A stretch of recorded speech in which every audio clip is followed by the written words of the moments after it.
और वहीं प्राइवेट स्कूलों ने एमपी के 12 जुलाई को बच्चों की ऑनलाइन क्लास को बंद करने का निर्णय लिया था और इसके बाद अब प्राइवेट स्कूलों ने सरकार के फैसले के खिलाफ हाई कोर्ट जाने का निर्णय ले लिया है। आपको बता दें कि सरकार ने कहा है कि तीसरी लहर टलने तक स्कूल के कैंपस बंद रहेंगे, तो वहीं स्कूलों ने आज से ऑनलाइन क्लासेस फिर से शुरू करने का फैसला किया है।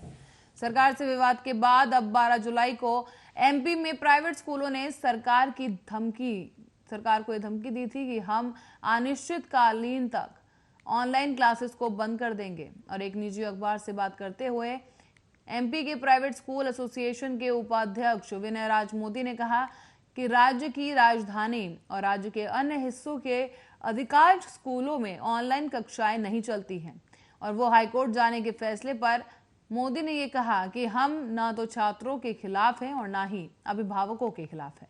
कक्षाएं बंद रखने से छात्रों को परेशानी होगी। उन्होंने कहा कि हम राज्य सरकार और स्कूलों के संबंध में उसके फैसले के खिलाफ लड़ रहे हैं। साथ ही उन्होंने ये भी कहा कि फिर से ऑनलाइन कक्षाएं शुरू करने की बात की जानी चाहिए।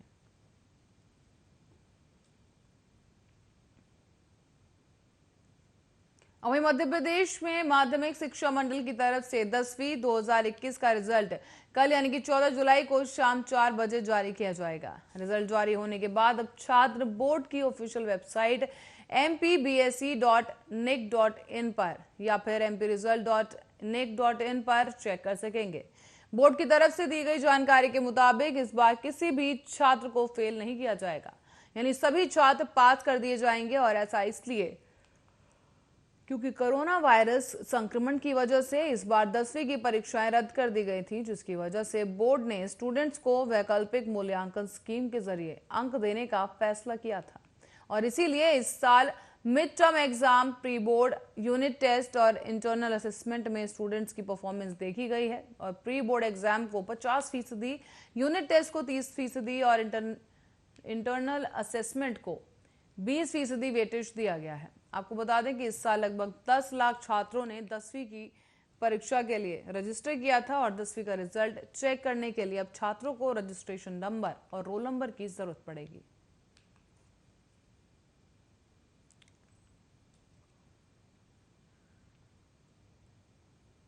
रुक करेंगे छत्तीसगढ़ का, जो छत्तीसगढ़ में अब 12 जुलाई को निजी यात्री अब बस संचालकों ने यात्री किराए में बढ़ोतरी के समेत 2 मांगों को लेकर मंगलवार से अनिश्चितकालीन हड़ताल पर जाने का फैसला कर दिया है।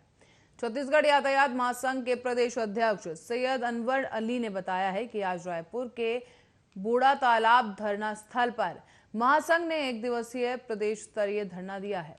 अली ने यह भी बताया कि 13 जुलाई से छत्तीसगढ़ में बसों के अनिश्चितकालीन हड़ताल का ऐलान कर दिया गया है। इससे राज्य के 12,000 बसों के पहिए थम जाएंगे और मांगे पूरी होने तक यह हड़ताल जारी रहेगी। साथ ही आपको ये भी बता दें कि उन्होंने जानकारी दी कि छत्तीसगढ़ के बस संचालक डीजल की कीमतों में बढ़ोतरी के कारण बस संचालन में असमर्थ साबित हो रहे हैं। ऐसे में महासंघ ने यात्री किराए में बढ़ोतरी समेत 2 मांगों को लेकर लगातार आंदोलन कर दिया है।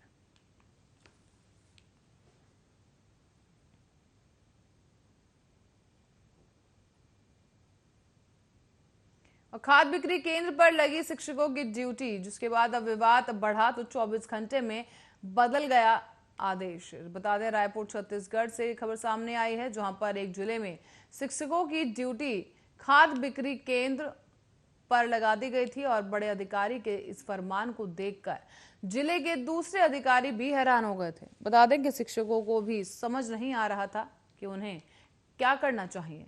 विवाद इतना बढ़ गया तो आदेश जारी करने वाले अधिकारी को 24 घंटे के अंदर ही अपने फरमान को वापस लेना पड़ा है।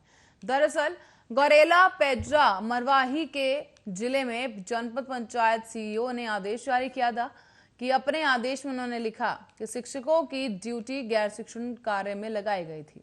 इसे लेकर शिक्षक संघ के लोगों ने विरोध शुरू कर दिया और इसके बाद जनपद पंचायत सीईओ को अपने आदेश को वापस लेना पड़ा है।